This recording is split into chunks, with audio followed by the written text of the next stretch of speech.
বন্ধুরা, আগামী বছর থেকে স্কুলের ভর্তি পরীক্ষায় লটারি পদ্ধতি থাকছে না। অর্থাৎ মেধা তালিকা ভিত্তিক, অর্থাৎ ভর্তি পরীক্ষায় অংশগ্রহণ করতে হবে। তারপরে মেধা তালিকার ভিত্তিতে স্কুলগুলোতে ভর্তি পরীক্ষা অনুষ্ঠিত হবে। বিষয়টি অবশ্যই আমি সাধুবাদ জানাই। কারণ লটারিতে তো আর আসলে ভাগ্য পরীক্ষার মতো এরকম না যে আমার ভাগ্যে কি আছে সেটাই উঠবে।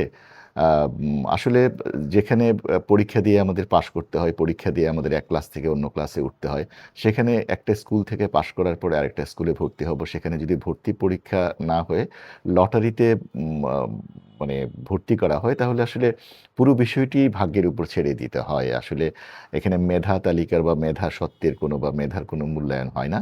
আমি মাননীয় শিক্ষামন্ত্রী মহোদয়কে ধন্যবাদ জানাতে চাই যে তারা একটি যুগোপযোগী সিদ্ধান্ত নিয়েছেন যে ভর্তি পরীক্ষা লটারি নয়, আ পরীক্ষা দিয়ে অর্থাৎ মেধা মেধার ভিত্তিতে ভর্তি হতে হবে।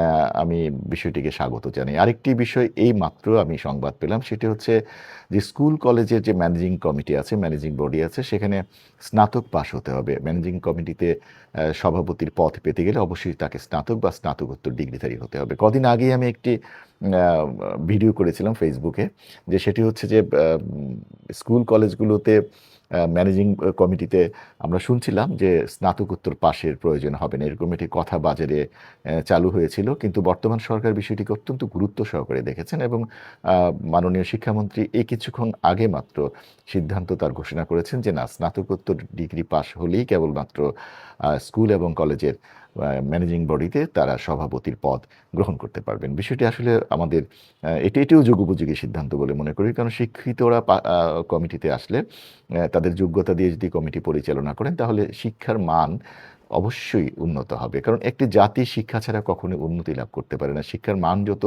যে জাতির সবচাইতে বেশি শিক্ষার মান, গুণগত মান আ বা পেশাগত মান যত বেশি, সেই জাতি ততটা উন্নত।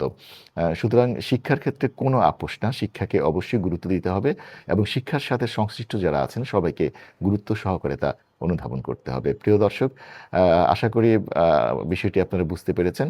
আবারও কোনো নতুন কোনো বিষয় যদি আমার কাছে আসে, তাহলে আবারও আপনাদের সামনে তা নিয়ে হাজির হব। ততক্ষণ পর্যন্ত বিদায় নিচ্ছি। আল্লাহ হাফেজ।